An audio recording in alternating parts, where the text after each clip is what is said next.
So really quickly, I have EAA's Believe Dragon Fruit and the Alani pre-workout. I'm gonna do a chest day, push day, and I'm gonna attempt to film the whole thing.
I'm actually going to go over a little bit of form critique here because that's what filming your workouts is best for.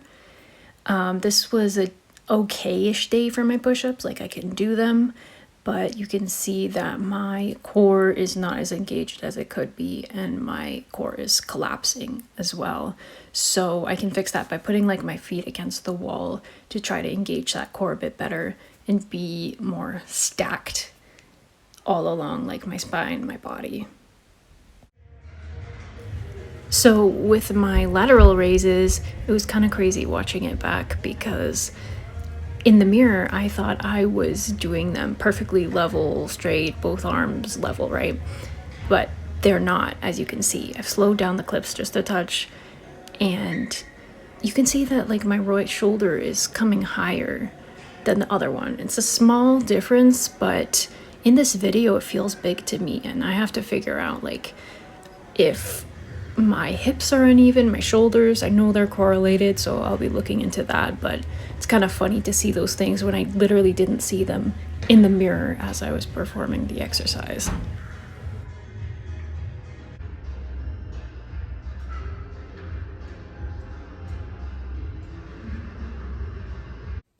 I thought I'd do a bit of a reading update since I left off somewhere around discussing Rebecca Yaros's, my gosh, Fourth Wing and Iron Flame.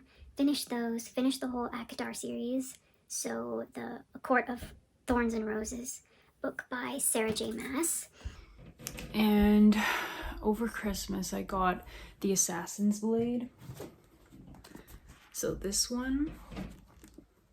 And I did finish it in in December, right at the end of December. And then I realized I could probably read the Crescent City series in time for the third release, the third book in that series. So I think I started this one in like almost mid-January and read it in like 9 or 10 days. And it's a pretty hefty book. It's like almost 800 pages or so. And then I got the second one and I read that also in like 9 or 10 days.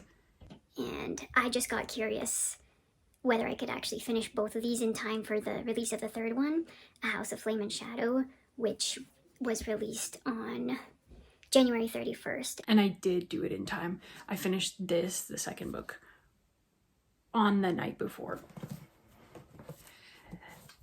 And then The House of Flame and Shadow, the third book of this Crescent City series, it did not release yet in paperback, and I want to match these books. So I didn't get the hardback, which released, but instead I did buy the Kindle version, so read it online, and it was even longer than these books, but I read it faster because like you don't have to flip physical pages, you just click the next one, so I think it takes less time.